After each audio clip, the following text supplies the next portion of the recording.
Isn't the news that Novak Djokovic has been refused entry to Australia and is being sent back to Serbia without the opportunity to play in the Australian Open? Hasn't it been met with the usual and expected response, intolerant and hysterical response from the media and from a large section of society? I want to just do a quick video today in support of Novak Djokovic, you know, someone who I really, really respect and admire. First of all, fair play to him for not being bullied and coerced into making a choice that he did not want to make, to undergo a medical procedure that he did not think was right for him to undergo. So fair play to him for standing strong.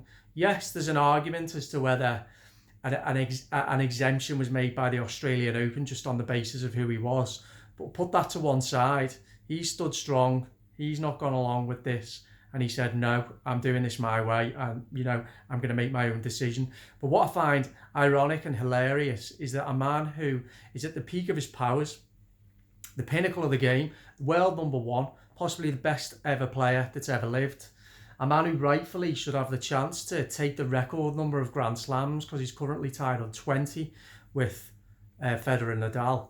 A man who clearly prioritises nutrition and wellness.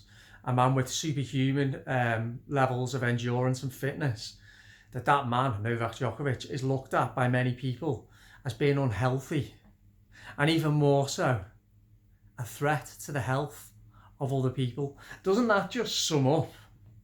We say it all the time, don't we? This story sums up the insanity of what's going on at the moment, but this does, doesn't it, really? I mean, you look at Novak Djokovic and see what he does quite clearly.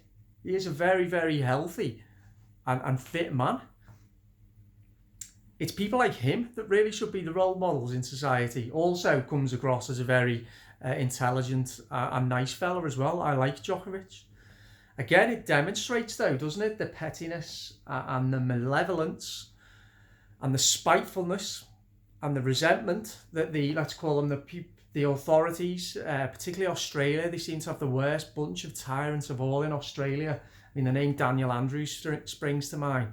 But the fact that they let him travel halfway across the world before saying, no, you can't come in, I mean, that was spiteful, wasn't it? That was horrible. They've made an example of him there. So this video is to just say, you know, I support Novak Djokovic. I like and respect Novak Djokovic. I respect his talents. I respect his stoicism. I respect his intelligence, and I respect his moral values and his strength. You know, and I really hope that he does at another Grand Slam. Hopefully, you know, the French Open or Wimbledon or the US Open get the chance to take that record 21st Grand Slam. And again, what it's doing is there's certain stories that are a barometer for where people stand on things. You know, and you can see the people, I think the ones who are the natural authoritarians, who the authoritarian instinct has been drawn out of, seem to be the ones condemning Djokovic, smearing his character, joining in with the mob to persecute him, whilst at the same time glorifying the actions of a country that has fallen into full-on totalitarianism, namely Australia. So, yes, I don't like the way Australia's gone. I don't like the way what Australia is doing, and the fact that it is now a country that is presided over by, as I say, horrible little tyrants. I do value freedom. I do value liberty. I do value bodily autonomy. And it's quite clear that Novak Djokovic does as well. So yeah, in support of Novak Djokovic, 100%. Let me know what you think about this story and what it might say about where we are at the moment and whether you agree with me or not. All right, speak to you soon. Bye-bye.